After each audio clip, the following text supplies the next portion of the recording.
Hi my lovelies, welcome back. Today's case is one that my son got me interested in, and the reason for that is he'd seen some videos online that just made him question a few things regarding the actual perpetrator in this case, and that piqued my interest after I saw a couple of videos, and I thought, well, I'm going to explore it, come to my own conclusions, and of course offer you the opportunity to do exactly the same. To those of you who are new to my channel, I release my crime content twice weekly without fail. Also, I put full-length feature ones behind my paywall on Patreon and YouTube membership, so I hope you're all enjoying that, and the reason I can do this material is because you are supporting me and it means the world, so thank you. Also, if you haven't subscribed and yet you're coming back again and again, why don't you? And get your notifications on so you never miss an extra episode, because I do put them out from time to time. Let's talk about the case of Damon Kemp. So let's go back to December the 7th, 2018. At this point, the police are given a call to go and investigate a home invasion in Daytona Beach. So it's around 1:50 a.m. in the morning, and a resident in Unit 422 at the Jade apartment homes, a guy called Korea Mokhtar, is suddenly brought out of his slumber by a loud knocking at his front door. Now, anybody who has been in a situation where in the early hours there is a knock at the door, you think, is it my mate? Because that's the one you hope for. And the other thing is, oh my God, who's died? We all know that feeling because people don't genuinely often knock at our front door in the early hours of the morning. It's one of those scary experiences. So at first he has that thought, maybe it's just a friend of mine who's forgotten the key. So he goes over to the door and he goes to open it. And as soon as he does, he has this horrific realization that there is a guy stood there pointing a gun at him. And that guy is Damon Kemp. And he says, I will shoot you, which must have been absolutely terrifying for Korea. And he said, I thought I was going to die that night. He said in a statement that he was really afraid and he didn't know what to do. So automatically, he just tried to prevent the guy getting in because Kemp was trying to push his way in. And he actually pushed Kemp's gun aside, then shoved him back and did manage to shut the door. But that must have been absolutely terrifying for this particular individual. And he said he was furious. He still was shouting outside my door. He clearly wanted to get in. And this young man, the victim in this moment, he actually ended up texting a friend and saying, please, can you call 911? Because he had some phone issues. And whilst this is all playing out, obviously there's a commotion, there's a noise. Another resident called Pedro, he also had a knock at his door. He, shall we say sensibly, at that moment in time, after hearing a bit of a commotion and ruckus, decides that he's going to look through the peephole. And at this point, he sees a man on his cell phone and he hears that man say, I just killed. Now, he couldn't hear the rest. It was unintelligible, but he's watching this play out. He's had that knock at the door and he's thinking, well, I'm not opening the door to this guy who's basically on the phone admitting that he's potentially killed someone. Now, when the city police, who are responding to Korea Mokhtar's call, when they arrive shortly after 1:50 a.m., Officer Kimi Yokoya spots Damon Kemp in the parking lot. And he can tell straight away something is wrong because this young man is just yelling at the top of his lungs. Also, he's absolutely soaking wet. The possibility in the officer's mind in that moment was that maybe he'd been in a nearby canal. Kemp was also visibly distressed. He was very out of breath. So the officer automatically thinks, well, this is probably the person that I've been called out to. And if not, this is certainly somebody that I need to attend to. Now, the reports from the police say that Kemp then shouts an expletive and then charges at the officer. Apparently, he's got both his hands wrapped in his shirt. And the officer, Okoye, actually says to Kemp to stay where he was, because we all appreciate that an officer of the law in the States is armed. And that means that if that officer genuinely thinks there is a threat to his or her life, they're going to be able to use force to prevent any damage to themselves. Now, Kemp, whilst he's doing this, just spontaneously utters, I killed my friend. Then he said, to be honest, I was going to, and then we can't tell what he says next, but then he says, I was going to something with my friend, the ace. His name is Trey Ingraham. I shot him. Now, the officers are a little bit confused. They're also surprised. They're taken back. They do know that they automatically need to take Kemp straight into custody because at the end of the day, he's just suggested that he's killed someone, and certainly his actions are causing them concern regarding potential harm to himself because he's acting in a way that is not typical. Also, the very fact that he charged the police and didn't end up dead says something of a testament to the police officers involved in that, because it's understandably scary to have somebody who's being very loud, looks a little bit out of their mind, and is basically not going ahead and following the orders that you are giving them, and often that can result in some pretty tragic consequences, but it doesn't in this case. Now, Kemp doesn't actually divulge any further details, and that, for the most part, means that the police officers have to begin from the very beginning and piece it together themselves. He's not giving them any information that's going to be helpful. Now, in the grass, this is around 50 feet from where Officer Kemi Okoya actually detains Kemp, another officer finds a Glock handgun. And later, officers turn up some money, so there's some currency scattered in the stairwell in the front of Mokhtar's unit. In fact, there was about $423 that were found there. And again, that's very unusual. And also, on the ground near another apartment, the police found an empty bullet clip and also a cell phone. So there's some strange things that they found. There's an individual acting very strangely. And I suppose the most important thing is that one of the officers have heard that he suggested he's killed someone. Bear in mind as well that you have a resident of that apartment block also having heard him say something about killing someone. And he's been trying to break in to certain units. He obviously appears relatively dangerous to the police who are dealing with it. Now, at the point that he's brought to the station, he ends up getting charged with armed burglary, because indeed, he was armed. Even though they found the gun separate to him, they pieced together that it's his. They then take him to jail. Now, he wouldn't give the police a local address. He just gave the police his home address in Stone Mountain, Georgia, which is east of Atlanta. And he's clearly not very forthcoming to the police. Now, a report said body camera video showed Kemp saying, "We are blacks. Africa, Africa, Africa. Don't do anything to my dad. My name is Damon Kemp Jr. I love you. Africa, we've got to separate. We've got to love each other. We've got to unite." Now, I'm not a diagnoser. That goes without saying. 20 years working in mental health means that I do kind of have an insight when I hear these kind of conversations play out that seem very atypical. And I can't help but listen to that ramble and imagine that wherever he is mentally in that moment, he's not necessarily computing reality as you or I would be. Again, none of this will excuse behaviour. We always know that when people use the mental health card to try to get away with doing heinous things, it doesn't land well with anyone. You can be a killer and also get mentally unwell. That goes without saying. But people with mental illnesses do not go around randomly killing people. That noted, we also have to always acknowledge and explore contributory factors and chain of causation if we're going to understand why these kind of things play out. Like I said, that would never excuse somebody murdering another human being. Let's talk about Damon Kemp, the person who I suppose is causing all of this intrigue and concern at this moment in time. He's only 19. He's at the very beginning of his life. He was born in New England. He was raised in Stone Mountain, Georgia, and he lived with his mother, Robin Howard, who's a very typical, well-adjusted human being. She works as a security officer. He was known to be a really popular kid. He was known for his love of dancing. He was a really good dancer. He was brilliant at playing basketball, and he actually had a really solid idea about his future. He wanted to become a music engineer, and apparently he was a straight A student. People loved being around him, and he was really close to his family.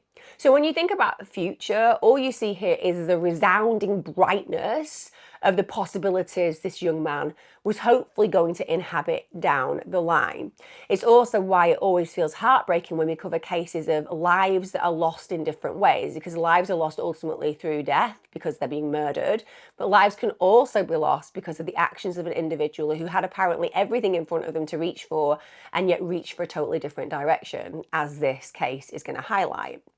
Now, as I said, when the police actually brought him in, prior to them figuring out exactly what's happening, there was one thing that Kemp had mentioned. He'd mentioned Trey Ingraham by name, but apparently nothing in the reports addresses why police didn't immediately start thinking to themselves, well, hey, this guy who's suggesting that he's killed somebody is also mentioning a name.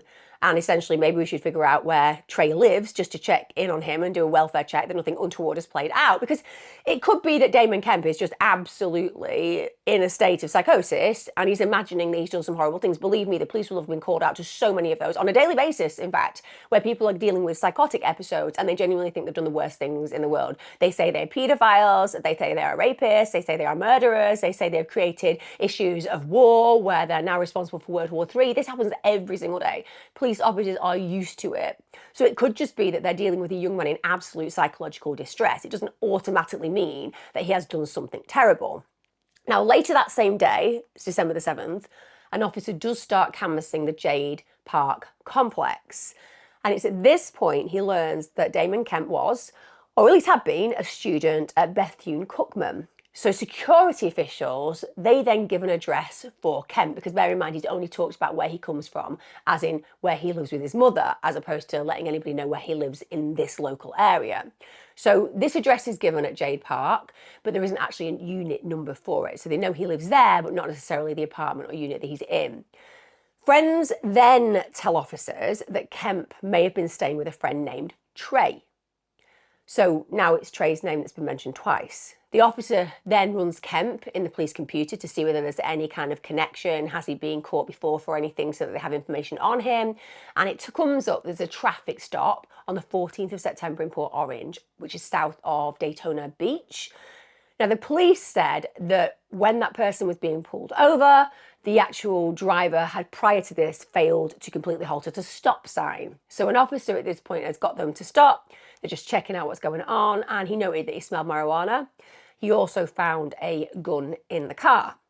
Now, that gun was later traced to a dealer in West Palm Beach and an owner in Lake Worth. Both people who were in the car, they actually said, we know nothing about why these are here. But the driver of that vehicle did not have a valid license. His girlfriend was the person who owned the car. She ended up coming and getting the vehicle and collecting it. Now, the front seat passenger had been Kemp and the driver had been Trey Ingraham. The officer who finds this out, a guy called Brian Lewandowski, he then is able to track an address, and he tracks the address for Trey in the report as Unit 434 Jade Park Apartments, Jimmy Ann Drive. We now are about 7 p.m, around 15 hours after Damon Kemp's initially been taken into custody. So there's a long period of time has passed. And Lewandowski goes and knocks at Unit 434. He announces that he's the police. All he gets back is this furious barking of the dog inside. In fact, according to people in that complex, that barking was going on all day. So the dog was obviously fraught inside that unit. At this point, because he's not getting any response, more police and the fire rescue service arrive. And of course, the officers then push the door open, and it is carnage. It's the worst possible result that any officer wants to achieve, because directly in front of them, there are 2 bodies just lay face up, and the feet were actually pressed against the door. And I tried to imagine what was happening in that moment. And I guess part of me is thinking to myself, they were either desperately trying to leave the environment, or were they being shot through the door? And that's how they end up in that situation, literally by the door with the feet up against it. Also, Trey's incredibly loyal dog was just standing over them. You know how dogs do that. I mean, they are losing everything in that moment, where an owner that they absolutely adore is obviously either incapacitated or in this moment fatally injured. And that dog is just stood there in a loyal way, just trying to protect their bodies. Now, the police, fortunately, again, because, you know, we criticise the police a lot when there are reasons to do so. Equally, I think it's really important to raise them up in moments like this. And like I said, you know, they didn't shoot Damon Kemp when he's running at them with his hands in a scenario where they can't see whether he's armed. And with this dog that is a particular type of dog that's pretty scary for people who don't know how well trained they are, and can, if it wants to, cause some damage, even though we all agree that most of the time pit bulls are lovely animals. Nonetheless, if you think about a kind of dog that you're not going to want to get into an altercation with, that's going to be one at the top of the list. So police can sometimes actually shoot dogs. I'm not saying it happens regularly, but for their own protection, they will sometimes put themselves in positions where they think about the needs of them over the needs of the animal, particularly if it's a protective dog who's trying to guard the bodies of the people that they love. But the police, again, are great. They just steer it into the back room, they make sure that it's safe, and then they start with the crime scene. Now, the bodies of the 2 people who were on the floor are indeed Trey Ingraham, who we'd expect because that name's been mentioned a few times, and also Jordan Paden. They're 19. When I think about 19-year-olds, I think about my son who's 19. I mean, they think they know everything, but they're just beginning their lives. They're so innocent, so naive, so full of growing and developing and learning that's meant to happen over the next few decades. And when lives like this are cut short, it is just such a horrific experience for everybody involved, but also for the world, because you think about potential and you think about potential cut short. And the fact that both of these boys, because they are still boys, I know they're young adults, I appreciate that, but only a few years ago they were at high school. So these are kids still. They've both got multiple gunshot wounds. So they've died in basically a barrage of gunshots. Now, during the police search of the apartment, one of the things they find are two $20 bills on the floor. They also find bullet shells. They noticed that closet doors had been knocked down. There were items scattered, so it's in disarray. Also, an air mattress in the back bedroom had been deflated. In front of the TV, there was what appeared to be marijuana, as well as ash. Again, I think when I'm telling you this cold, it's really easy to imagine then, oh, well, drugs are involved. But I just go back to being 19 years of age. I literally was a student who would go around to all my friends' houses, and there was always weed there, along with other things a lot of the time. It was just part of growing up. I'm not defending people smoking marijuana or taking recreational drugs. I'm just acknowledging that it was a very normal part of adolescence. And I think you can paint a picture when guns are involved with this kind of drug den. That's not what we're talking about. We're talking about students, we're talking about young people, we're talking about a normal recreational usage potentially of drugs. That said, it's also really important to acknowledge, because we all know how drugs can impact mental health. Now, the police also found a letter from the Social Security Administration addressed to Kemp. So now they've got a connector with Damon Kemp. But before we move forward with how this plays out, let's talk about the all-important people here who are the victims. Let's talk about Trey Allen Ingraham. He was born on the 19th of the 3rd, 1999. He was known to his friends as Ace because he was a really talented guy. I don't know whether that's why he was given the name Ace, but boy, this guy was talented on a range of levels. And I also think that he was intrinsically a really good human from what I've read about him. Like, everybody's imperfect. We can take our worst moments and extrapolate that and amplify them to a point where it makes us look bad, or we can look at us as a whole. And certainly when I'm reading about Trey and I'm learning about the attitudes of those around him, certainly he was a fixer. He was a good guy. He was a local amateur boxer. He was a former high school football star. He was also a former student at Bethune-Cookman University. He had, in fact, been planning to return. Trey actually played wide receiver and cornerback for the Santa Lucas and Pope John Paul II high school football teams. He also played in the Florida versus Georgia All-Star game that had been played at Atlantic High School. And Trey's family said he was just a really good athletic individual. He was an up-and-coming boxer. He was really working hard to get back to school at Bethune-Cookman University.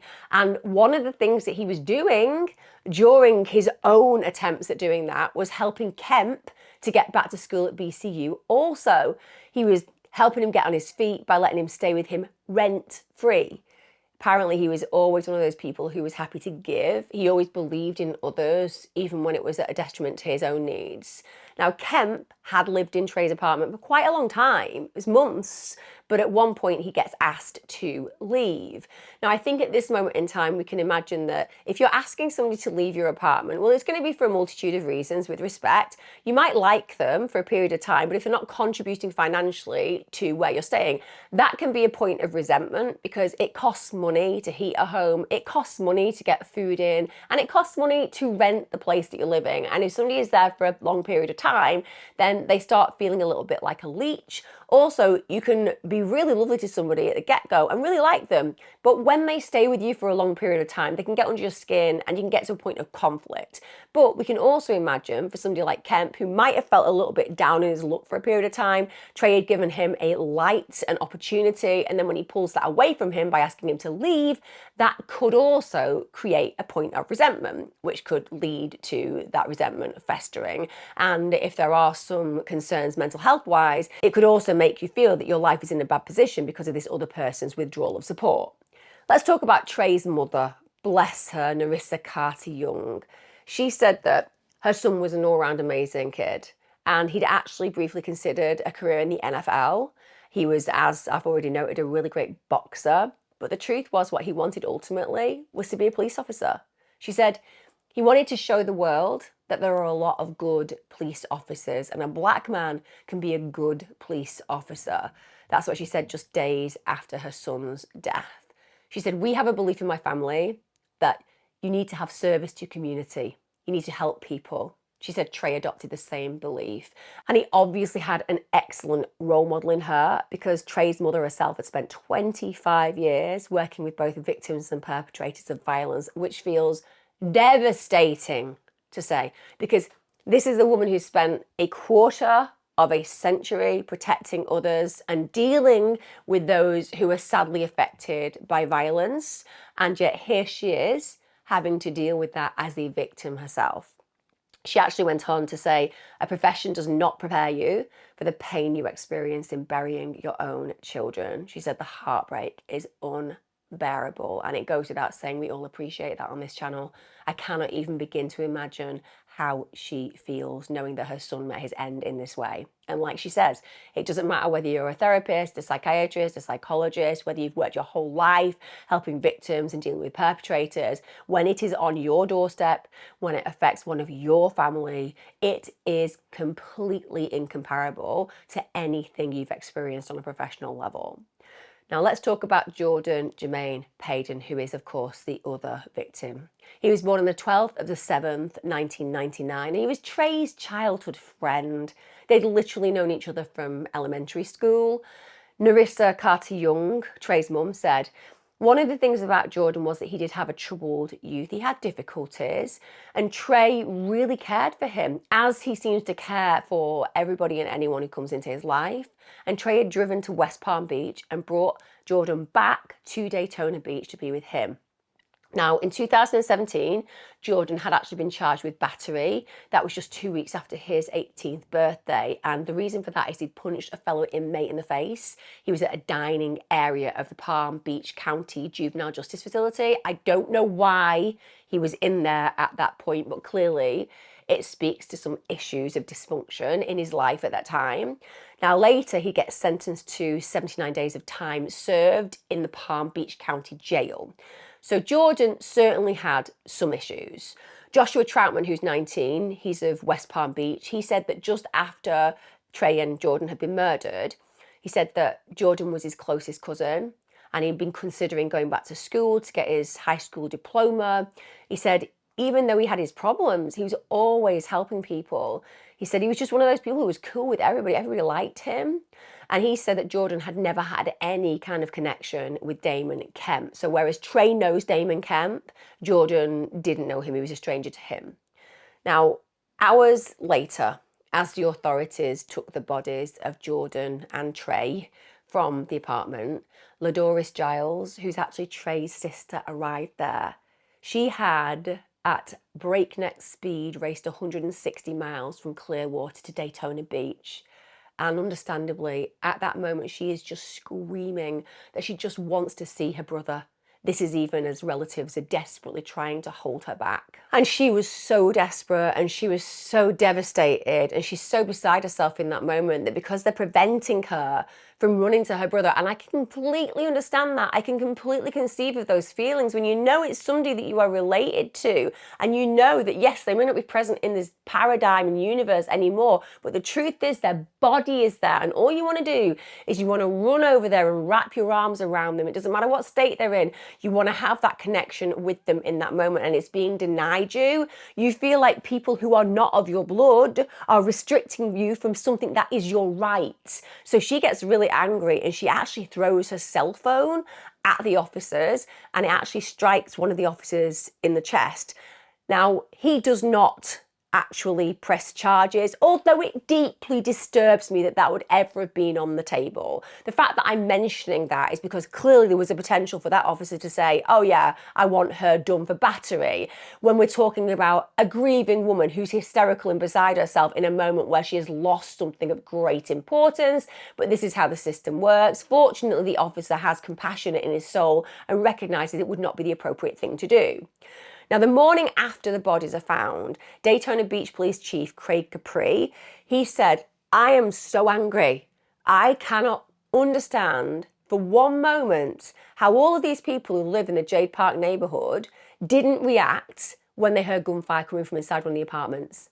Trey's dog was barking for long periods of times.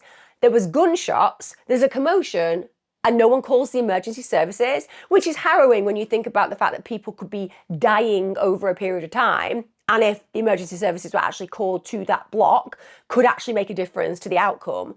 And instead, everyone's just like, oh, you know, gunshots, dog barking, it's just a normal Thursday. With respect though, who knows? It could be for some people.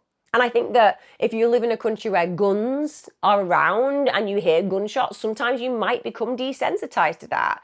But personally, if I heard next door with guns going off and then a dog going crazy all day, you can bet your bottom dollar I'd last about 4 seconds before actually trying to go around and see whether anybody's okay, and if not, calling the emergency services just in case. Now, when it came down to the autopsy, what we know is that the actual medical examiner couldn't say there was a specific time of death, but what they could show was that Trey Ingraham had suffered 4 gunshot wounds, 3 in the chest and torso, and also 1 in the shoulder. And Jordan Paden had been shot 6 times. He was shot in the neck, in the upper and lower back, and the upper chest. Jordan actually had bullet wounds in the heart, arteries, and to each of his lungs. Jordan also tested positive for the active ingredient that's in marijuana, but again, even though that's brought out in the autopsy report, that is so contextual with a lot of young people, and be aware that there's no hard drugs that are in these boys' systems. Now, at this point, both of the boys' bodies are released to Palm Beach County funeral homes. Damon Kemp, all the while, he's been held at the police station until the charges are filed.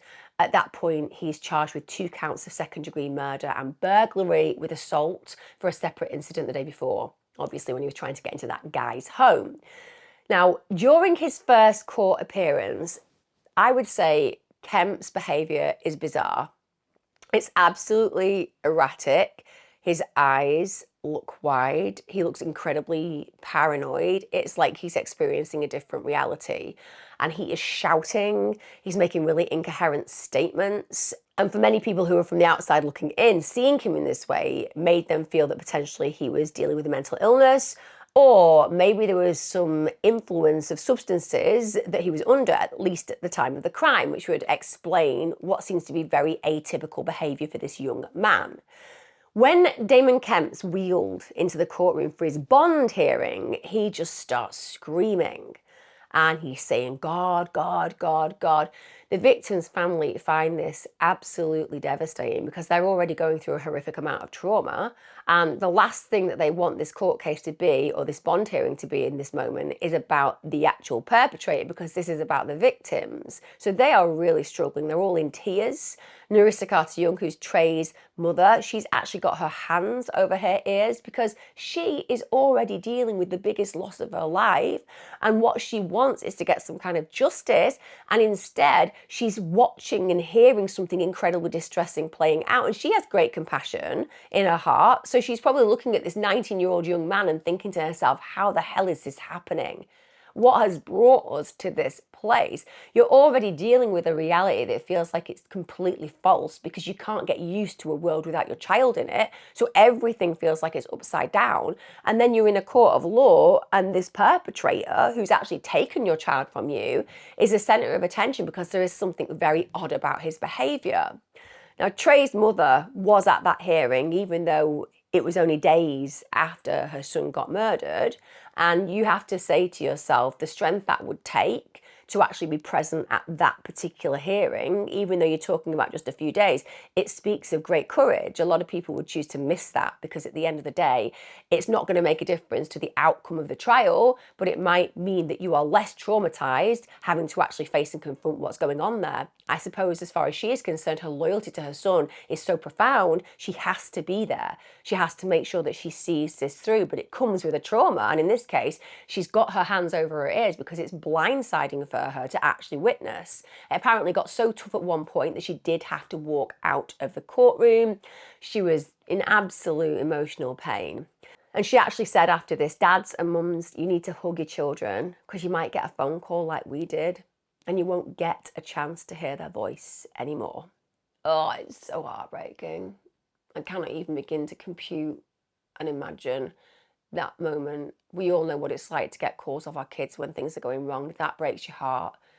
The idea that you'll never hear your phone ring and see their name come up is breathtakingly devastating to even imagine. Now, during this hearing, Kemp was just wide-eyed and he's like looking at the judge in this really bizarre way. And it's as if he's there, but I don't think it seems as if he's computing or experiencing the world around him as everybody else around him is.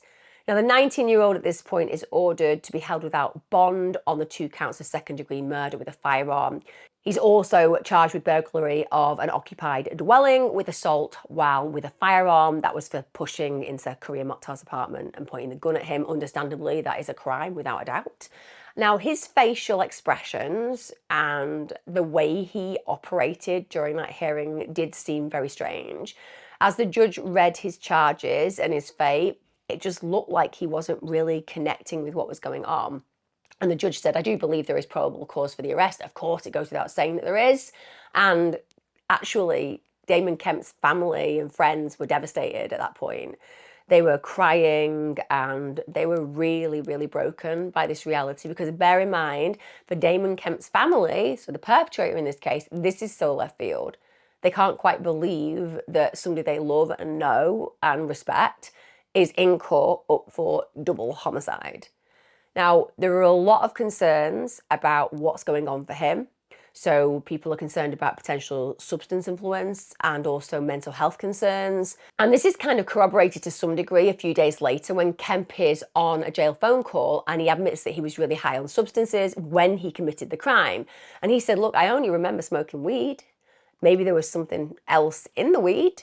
He apparently said that he didn't have any mental illnesses, but he was held in a psychiatric part of the jail. And it's an interesting one, isn't it? When you think about subjective experience, very many people don't know that they have a mental illness. I mean, how many of our friends, how many of our family members have we watched go into mental distress and they haven't recognized that they are actually suffering from it? Certainly my own father, who suffered and died from psychosis in the end at his own hands, he was somebody who you could not tell, as far as to him, you're not well, Dad. Because he would be like, I am well. You are somebody I need to be suspicious of because you don't think that I'm well, but you're trying to make me feel that way. That's how it works. The same as I've had friends and individuals very close to me who have suffered from anxiety and depression. And genuinely, I've been watching them thinking, you are solidly depressed. You know, you are an 8 out of 10 depressed. And they just haven't computed it. And I've had to gently help them to see that there is something going on. One of my best friends, I could have diagnosed with bipolar type 2 for 15 years, and it took me that long to get him, and I had to physically drive him to a psychiatrist and take him in to the psychiatrist and sit down 5 minutes before I left to go and sit in the waiting room to tell the psychiatrist he's going to deny everything, by the way, before he finally went and had the proper assessment and indeed did have bipolar type 2, and it changed his life because he got the help that he needed. What I'm saying is, it is very common for mentally unwell people. Some of you right now watching this will have a mental health issue and you won't want to acknowledge it because you think it's admitting defeat or you don't know what to do when you come to terms with it. And the truth is, it's the one thing that needs to happen, because then you can actually acknowledge what needs to change or the help that you need to receive. And so a lot of us can kind of go through our life day to day believing we're fine, when the people around us can see that things are actually problematic, and it takes a while for us to be able to come to terms with the fact that we are struggling. So the fact that he's saying I'm not mentally unwell doesn't mean that he absolutely isn't. It just means that he's not able to acknowledge in that moment. But what I am saying is he is not qualified enough to say that he is well when he may not in fact be well. So as I said, he's held in the psychiatric part of the jail because obviously they do have concerns over him, and he just remains in custody awaiting trial because no one's going to let somebody who's responsible for a double murder out. Now in jail, he is mostly kept by himself. He did have what I would say is a very strong advocate though, 440 miles away, which is his mum. His mother is absolutely unwavering in her support of her son. She is very confused And obviously her life has been sent into absolute chaos, because one of the things that the family of Damon Kemp are struggling with is motive. They just don't understand how things could have escalated to a point where he's gone from a really promising student who was never violent to somebody who's now responsible to some incredibly violent felonies and also is looking at a very long term in prison. And his mother said there's a lot of holes, there's a lot of mystery, there's no motive, where's the motive? And also she said, my heart goes out to each of these families. I want answers. My son is a loving, compassionate, loyal and fun-loving child. She actually wrote an online instant petition that started on February the 18th saying, here's a 20-year-old child that's never been in trouble. I would like to know what happened to my son on the fateful day of December the 2nd, 2018, and all the families involved. My son's life has been turned upside down in a split second. And a lot of people actually contributed to that page. So there were friends of Damon Kemp saying they knew he's not a killer. And his mother said that she had not spoken to her son since he was, quote, wrongfully accused of a crime I know he did not commit. Now, she as a mother is somebody who's obviously worked hard in her life. She's somebody who has brought her kids up well as far as she's concerned. She works as a security guard, and she told the Palm Beach Post that her son, who was born in New England and who was raised in Georgia, was a straight A student. He'd never had any mental issues. And she said one of the things that she found really frustrated was that the detectives have never spoken to her. And also, of course, that the jail will not let her talk to her son, which would be devastating because, of course, you want to be able to connect with your child. You love your child unconditionally. And a lot of people can see their children do heinous things and they're devoted to them still. And you certainly want to be able to connect with them during a crisis, even if they potentially cause that crisis themselves. Now, she was asked the question that I guess all of us would ask her, and they said, how do you know that your son's innocent? And she said, I am positive this is not my son's character. Now, with respect to that mother, I fully appreciate her perspective and I absolutely admire her courage and conviction of supporting her child. But the idea that you know what your child is capable of is proven daily to be incorrect. In fact, even if we look at our own experience with our own children, we go through life believing the very best of them if we are good parents. In fact, we are the individuals psychologically who note the things that others don't know, and we raise our children up through seeing those things. We have a system where if your child is sent to a typical school, they are brought up with an idea of what is success and failure. It's completely untrue. Actually, the academic system measures a tiny portion and a tiny fragment of intelligence and should really be thrown out because of that, because we do a lot of damage teaching kids who are brilliant at a million things that they are average or less than average because they fail academically. Whereas if we were to note what actually makes them amazing in this world, such as a great singer, dancer, artist, brilliant with mechanics, we could actually really incubate their talents. But we don't do that. But what parents do is we notice the things that the academic system fails to do so. We notice the things even that the sporting system fails to do so. And we concentrate our focus on that and we amplify it. So our child, though pitted against others at school, can at home thrive with their talents in arenas and areas that others don't necessarily note. So I completely get that when we see our children, we have a bias of good about them. And that's a brilliant thing and it makes us good parents. But it can also work against them when they screw up. My children have screwed up at times. There are some stories that I wish I could tell on this channel because they are absolutely hilarious. And I probably will tell with respect on my Patreon podcast that I do, Making Sense of It. But I genuinely think it's probably not good to put out into the big wide world where not all of you follow me and are just arriving here and know nothing about me and I'm telling you about my son. And for those of you who are invested in my life, it's so funny, some of the stories that I have to tell that are so crazy and that make you go, you think you know your child, and then they do this. And don't get me wrong, there is nothing that has ever made me disrespect my child or make me feel like they've failed, but it's just that it helps you to acknowledge that as a parent, you know a lot about your kids, but you certainly don't know everything. And it's a good thing that you don't know everything, because I would have grayer strands of hair than I already do if I truly knew what was going on every single second of every day where my children are concerned, particularly my youngest one. So what I'm trying to get across is that every single parent knows, and every single one of us knows as a human being, we are capable of things that those who love us are not necessarily aware of. and somebody who is characteristically a really good person 99.9% of the time can 0.1% of the time do something utterly different to our expectations of them. And for her, if her 99.9% experience of her son has been beautiful, how on earth is she going to imagine that he's capable of killing? Now, Kemp was sent to the jail psychiatric ward because obviously they were concerned about his mental health initially, and then they put him in solitary confinement.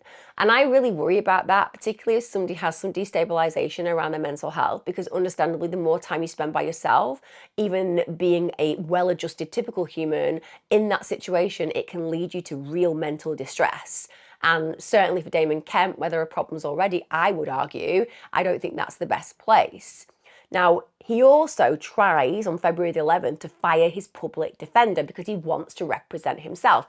Now, we all know when you are a young person, you're not afraid with the law.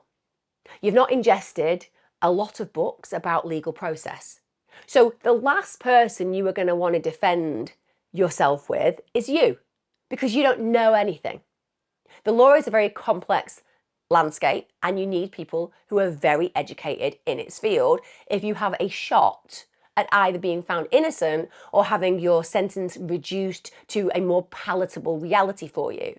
If he is trying to fire his public defender, that again speaks of strange behaviour, and it's concerning. And his mother, who is an amazing advocate for him, she literally begs the court to persuade him to change his mind. And eventually, on February the 27th, he handwrites a note and withdraws his request.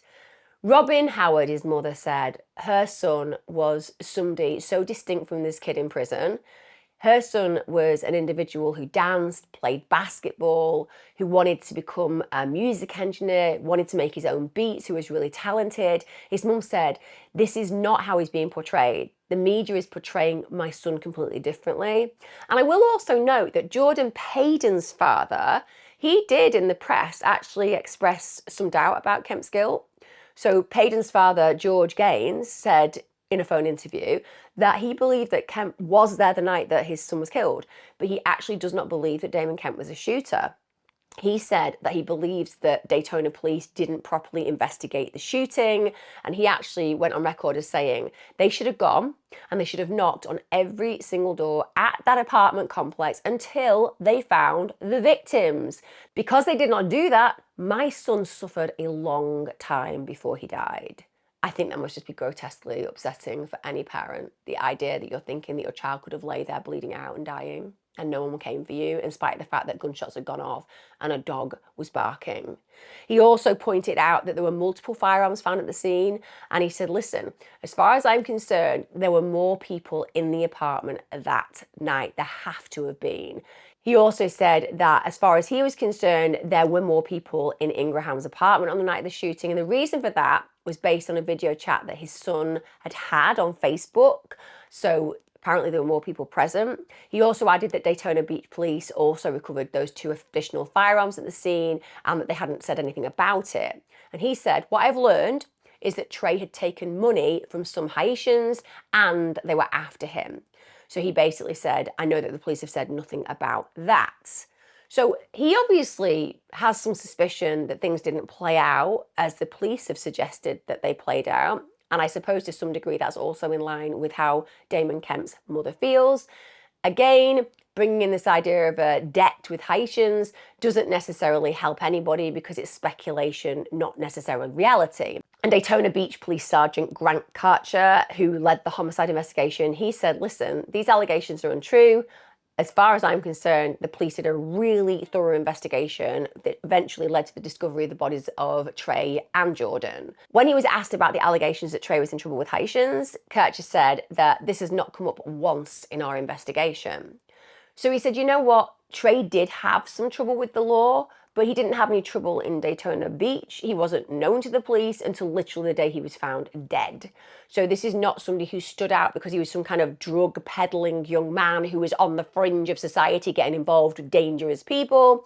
And certainly the police feel that that is going down a route and a road that does not make sense as far as their investigation was concerned. Now, after the initial investigation, they did have several developments. So Kemp's team who were defending him, they requested a comprehensive psychological evaluation because they wanted to determine his mental state at the time of the crime.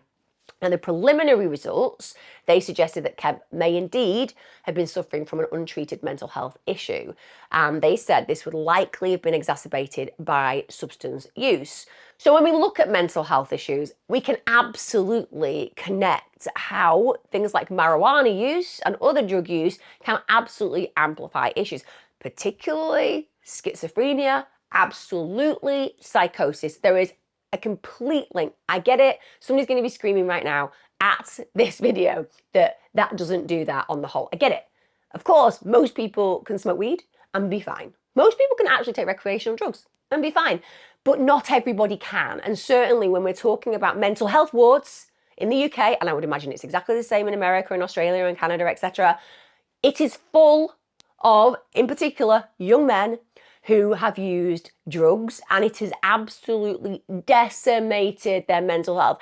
And we're not talking about young men who've had terrible lives. We're talking about young men who started using drugs in their teenage years, and it creates these fractures in the foundation of their mental health, and it causes big issues. So certainly it could be that Damon Kemp has started using drugs and they disagreed with him entirely, particularly if there is a predisposition for something like psychosis or schizophrenia there.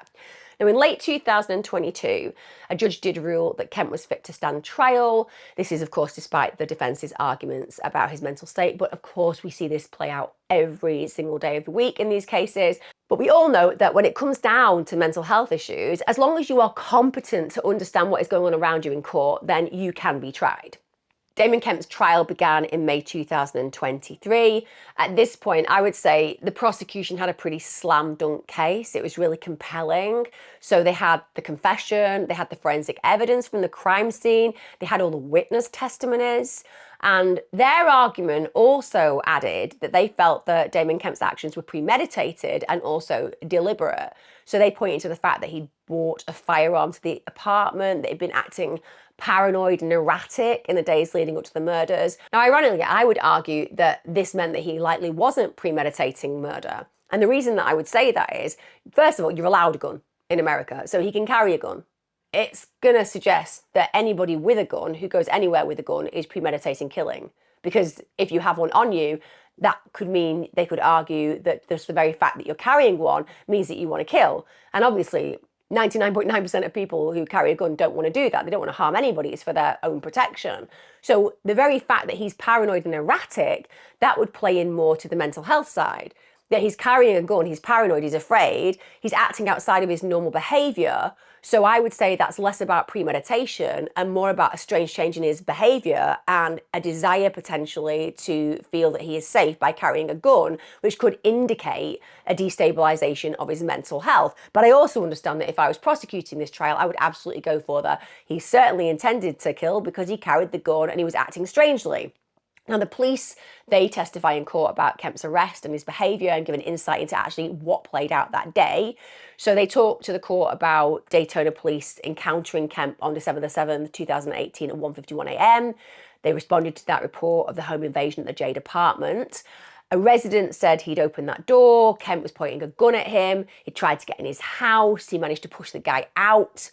An officer also talked about how he drew his gun. That was according to the testimony. And even though he'd drawn his gun, Kemp still walked towards him. So he didn't shoot him, but Damon Kemp could certainly have been shot at that point. And then he was walking around a police car towards the officer with one of his hands concealed. And the police actually figured out that he mustn't have a weapon in his hands. And at that point, very bravely took him to the ground and handcuffed him. But he could certainly have gone through a situation where we call it suicide by officer, because that officer could have shot him. Officers also said in court that he was talking about Trey Ingraham, saying, "I killed Ace," which we know was Trey's nickname. Police officers also talked about the fact they found that 40 caliber Glock pistol near a retention pond, and they also found a magazine for 9mm bullets in a hallway. They didn't actually find a 9mm gun though. Now, Kemp's mental health on the night of his arrest, that was definitely a topic of testimony. And the police body cam is also shown to the jury, and that shows Kemp just yelling about Africa, he's swearing at the police, he's refusing to obey commands in spite of the fact that the officers are armed. And to some degree, again, that makes me feel that he could not have been in his right mind, because he's dicing with death on every single level in that moment. And you would imagine if somebody is premeditated and competent, the last thing that they're going to want to do in that moment is end up getting their head blown off or dying of a wound to the chest or anything that could happen if a police officer takes aim at you. And Kemp's defense attorney, Richard Zaleski Jr., he did absolutely highlight Kemp's erratic behavior. When he was cross-examining the officers, he was kind of saying, come on, this kid was not acting as if he was well. And I think that's really important and imperative, because it does seem strange the way that Damon Kemp was acting. I am not for 1 minute defending his actions. What he did was absolutely reprehensible. I am saying, surely it is notable that he is not acting in a normal, typical, adjusted way. But one of the things that the prosecution were pushing, and rightly so, that's their job, was the fact that we're talking about two young men at the very beginning of their lives dying in a completely unprovoked attack. They said 2 young men are dead and the defendant should spend the rest of his life in prison. That was State Attorney R.J. Larissa. They said, pray for the families. And again, I think the prosecution do a really good job in this case of prioritizing the needs of the families who have lost people that they adore over the potential issues that the perpetrator may or may not have had that led up to the killings of these 2 innocent people. Now, Assistant State Attorney Sarah Thomas, she was one of the ones prosecuting the case, along with Assistant State Attorney Boone Faulkner. She focused questions on how Damon Kemp could essentially provide his name, provide his age, ask about the charges he faced after the event. So they're basically saying, listen, if this guy is so out of his mind, how the hell does he answer questions? How the hell does he ask for information? Because certainly, if he's completely insane, how's he going to process the world on any level as if he's dealing with reality? Surely that's a manipulation tactic. He's acting like he's crazy, but he's actually completely competent. Now, again, I completely get that argument, but I would bring in my own experience of mental health and dealing with psychosis. I have worked with psychotic people. I have lived with psychotic people. And let me tell you, they are masters of disguise in many moments. They are able to speak and act and seem completely typical for the most part. If you're a stranger meeting them, they get away with it. But actually, you know that they are just saying whatever they need to say to try to achieve whatever it is they need to achieve. And like I said, if you know them, if you are a parent, a partner, a child of them, it's quite obvious there is something off in their behavior. But if you're meeting them for the first time, then they will seem adjusted to some degree. So they might seem very strange in one circumstance, they might be fighting you, they might be trying to run away, and the next minute when you've got them in the ambulance and you're sitting with them, you're asking their name, the date of birth, they can give you that information. So again, I don't think it denies that he was having some kind of psychotic break or some kind of mental health issue and distress, just because he can ask questions. Now, another person in court who gives testimony is Ladoris Giles, the lovely sister of Trey, who was so desperate to go and hold her brother that day she saw his body being removed from the apartment. She said that she was actually speaking to him on the night of the murder. She actually lived in Clearwater, but they were basically playing a video game online together. She said her brother lived alone, but that he had let Damon Kemp stay with him for several months before finally asking him to move out, and that Jordan had only arrived a couple of days earlier from Palm Beach County. And she said that on that evening, she actually heard her brother's dog Eve barking, and then she heard her brother go to the door, and he said it was Kemp. So he said it's Day Day, and that was Damon Kemp's nickname, and he let him in. She said that it was obvious to her that Damon Kemp was acting strange. She said he was acting real crazy. He was acting real weird.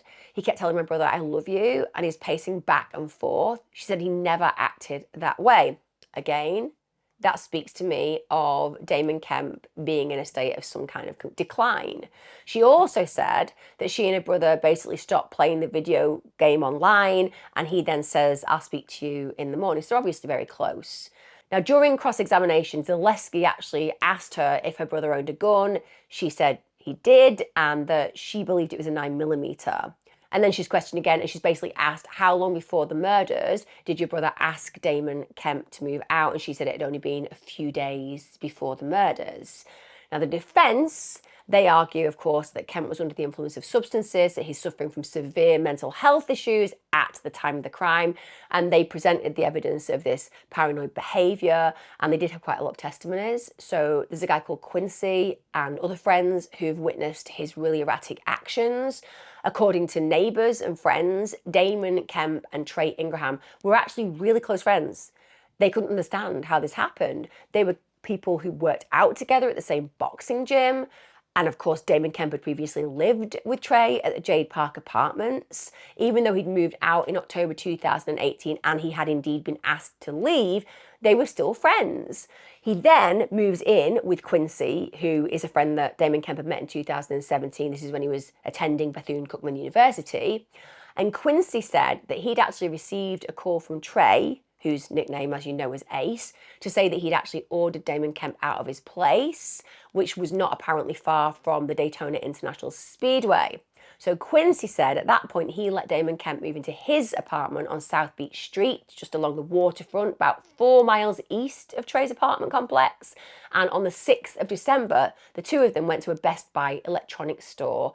And on the way, Quincy said, it was really strange. We were coming out of that particular store and he'd been acting strangely on the way there, but then there was a sudden rush of what he believed was paranoia, and that Damon Kemp starts whispering in his ear and he's acting really strangely. So the two end up driving to a nearby grill and Damon Kemp is continuing to act really erratically. When the two go back to Quincy's apartment, Damon Kemp then starts saying that he's scared that people are out to get him. And he then said that Damon Kemp moved his bed into his room and said that he was going to sleep with him. So that shows you that Damon Kemp is feeling very suspicious, very paranoid, and also very afraid. All of those actions demonstrate that. And Quincy said it was so strange. He'd never seen Kemp like that before, and he actually feared for his own safety to such a degree that he'd actually ordered Kemp to move out, and then he'd driven him at Damon Kemp's request to Trey's apartment complex. So Quincy obviously feels very scared and he just wants Damon Kemp out. That absolutely has to validate what the defense is trying to say, that there was something going on mentally for Damon Kemp during these periods of time. Again, we're not defending what he does, but we're just trying to understand his state of mind when he's carrying out the killings. Now, Quincy said he dropped Kemp off around 7:15 p.m. and 6.5 hours later, so it's around 1:45 a.m., Quincy said he got a call from Trey and a call 10 minutes later from Damon Kemp. Now, he didn't answer either call, but you have to ask yourself, what was going on in that moment? What did Trey know that was potentially going to happen? And why did Damon Kemp call around the time that actually these young men lost their lives? Now, the defense obviously called on mental health experts and they talked about Kemp's deteriorating mental state. But despite these experts coming in for the defense, it turned out that it really didn't hold any weight because the jury genuinely found the evidence against Kemp utterly overwhelming. They did deliberate for several days, so I would say that they were obviously on the fence when it came down to his mental state during the actual actions of killing.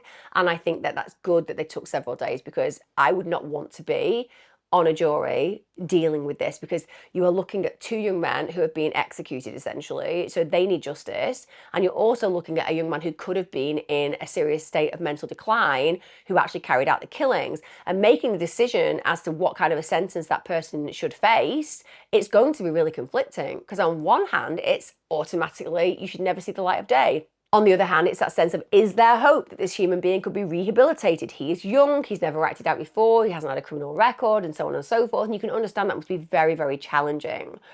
However, when it came down to the verdict, he was convicted on 2 counts of second-degree murder and armed burglary with assault. When it came down to his sentencing, it was as severe as it could be, I would say. He was given 3 consecutive prison terms of life without the possibility of parole. He had been held in the Volusia County Branch Jail since his arrest in 2018, and it was made clear by Circuit Judge Leah Case that he was never, ever going to see the light of day again as a free man. They said that it was clear Kemp was the killer, and the judge actually emphasised the severity of the crime and of course the heinous impact it's had on the families of Trey and Jordan. In her sentencing remarks, the judge noted that the tragic loss of 2 young lives had occurred and the pain and the suffering experienced by their families and friends was enormous. Now, whilst Kemp did not actually testify at his own trial, he did make a statement at his sentencing. Kemp said he and the victims' families have mutual friends, so the pain and burden was felt by both sides. He said, "I'm a strong individual, being the fact that I'm still standing after a close friend of mine passed away and I was the one accused of the crime." He said he had never been incarcerated or even charged with a crime before, and he also said that there was no direct or physical evidence against him. He actually said, "I just hope you show me leniency when you judge me as a person. It's my first time, being convicted of anything. Sad to say, I never thought I would be convicted of this." He also said that no one in society could say he was an unfair or uncivilized individual. He said, "I just pray you take that into consideration and allow me to have another chance at my life." I don't think that's a very cogent statement to make to a judge at sentencing. I don't think basically in that moment sounding like you're denying the offence, showing a lack of remorse and trying to suggest that you and people that you love have been badly affected by these murders because you all knew each other is a very effective method in that moment of getting any kind of leniency. It kind of goes against the grain. You're not acknowledging what you did and you are suggesting that you're a victim too. Now, Assistant State Attorney Sarah Thomas, they then asked him, "Are you denying committing the crime?" He actually didn't answer. He consulted his attorney, and Thomas then asked Kemp, "Were you saying you didn't kill the 2 men?" He then said, "Those words never came out of my mouth." And he said, "I'm not admitting or denying the killing." So the defense attorney, Richard Zaleski Jr., said that the deaths were a senseless tragedy, and he did ask the court to consider sentencing Kemp to the minimum, according to the state guidelines, of just over 41 years in prison, which is a hell of a long time. With respect, 41 years when you are a 20-year-old is your whole life, essentially. But that was the potential option that the judge could have gone with. Thomas actually asked for 3 consecutive life sentences. The prosecution were very clear on that. She said that the family was also asking for life sentences. So the prosecution were not going to allow any leniency whatsoever. And one of the reasons that the prosecution said that was the fact that Kemp apparently lacked remorse and just was not accepting responsibility, which, with respect, the statement that he read out in court certainly indicates. She also said another reason that we want you to give the 3 consecutive life sentences is that Damon Kemp tried to cover up the crime. He jumped into a pond, for example, so she's suggesting he was trying to get rid of any DNA evidence, any forensic evidence. Now, the judge said that this was a really unusual trial and that it featured a dual defence in which Kemp's defence argued he did not commit the murders, and if he did commit the murders, he was insane. Which is kind of a weird one, isn't it? Because you're arguing firstly that he's not guilty because he didn't do it, and then secondly, oh, but if he did do it, then he wasn't in his right mind, so he didn't really do it. But if you are on a jury, that's a really confusing defence, because you kind of want to think that the defence understand the client. The defence believes in the client. The defence is saying this client's innocent, and we have all of the evidence to show you and share with you that is going to absolutely make you see that this client is innocent. If you're arguing this client is innocent, he didn't commit the murders, he might have, but when he did commit the murders, he was out of his mind, so he didn't commit the murders. I'm confused. If you don't understand your client and you're arguing that dual defence, expect that it's probably not going to land well, and it didn't. Because ultimately, you can't be saying innocent here, but one we're saying he absolutely wasn't involved with the crime, and the other we're saying ultimately he absolutely did the crime, but he didn't know he was doing the crime. It's really a bad approach. As far as I'm concerned, I appreciate to all of you lawyers who regularly get in contact with me, I am not qualified like you are. I'm just saying it from an ordinary Joe Blogs perspective and giving my critical analysis of what I think was a failure. Now, this judge said there was nothing to show that Kemp was insane. There was no evidence to support his claim also of a traumatic brain injury that apparently he brought in. But the judge said that Kemp had experimented with drugs and had smoked marijuana daily. Now, again, it is not my job to be disrespectful to a judge, although sometimes I enjoy doing it. But in this case, I don't think what she said made sense. I appreciate that there is no evidence as far as she is concerned that he is currently dealing with mental health decline. What we tend to find out is that when people are in a certain situation without stressors, ultimately that may reduce some of their mental health distress. If he's not smoking drugs, for example, and that's gone, and that's the exacerbator of his mental health concerns, then in prison, that's not going to potentially be available with him, particularly if he's dealing with solitary confinement. So of course that will reduce his symptoms. But the very fact that he's acted in a way that is completely distinct to any other previous actions suggests there must have been an exacerbator of those actions, in this case, drugs. And drugs and mental health are massively linked, and the decline in mental health are massively linked. So to just throw it out completely seems unfair. I appreciate that it gives no leverage or excuse for killing, but it does suggest that there is an absolute fracture within his mindset at the time of the killing. The judge did say that he was clearly the killer. That is disputed by other people, but certainly the evidence does seem to stand that up. The judge said, "So we know Mr. Kemp committed cold-blooded murder and burglary. We know he did it." When it came down to the sentencing hearing, it was shown on Zoom, and one of the individuals watching held up a note on the camera that read, "Justice for Trey." Another note simply said, "Trey and Jordan." And another said, "We need you, Lord." I think that all of those notes are powerful. They're very simple, but they evidence that the people who have loved and lost just want those names to be seen, want the judge to remember the loss that they're dealing with, and want to assure that that sentence is absolutely going to reflect the loss that they've endured. And like I said, the judge absolutely went down that line. He got those 3 life terms. It means he's absolutely never gonna see the light of day of freedom. And many of you will think that that is 100% due. Personally, I feel that if it had happened to my own children, I would absolutely want somebody to spend the rest of their days in prison, in spite of the fact that they might have had any mental health concerns. In this case, the only conflict that I have is the denial, I suppose, of mental health issues, because it doesn't excuse his behaviour, but I think it also gives us insight into just how dangerous drugs can be for certain human beings and how destabilising those drugs can be regarding the actions of somebody who would typically be very different to how they are under the influence. I think it's a missed opportunity to have those conversations by just saying he's completely sane, he knew what he was doing, he premeditated it, and essentially the right decision is to send him to prison for the rest of his life. It might be, but also let's highlight the truth about how some people fare very badly under the influence of things like marijuana. I'd love to know your thoughts on this. Do you absolutely 100% validate what the judge has said?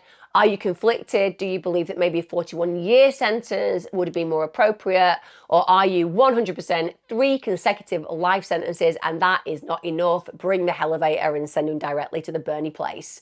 Let me know, as ever, your thoughts in the comments. And like I said, this is one of those stories that is so upsetting because what I'm seeing is 3 young men's lives ended. 2, because they never get to breathe and live another day.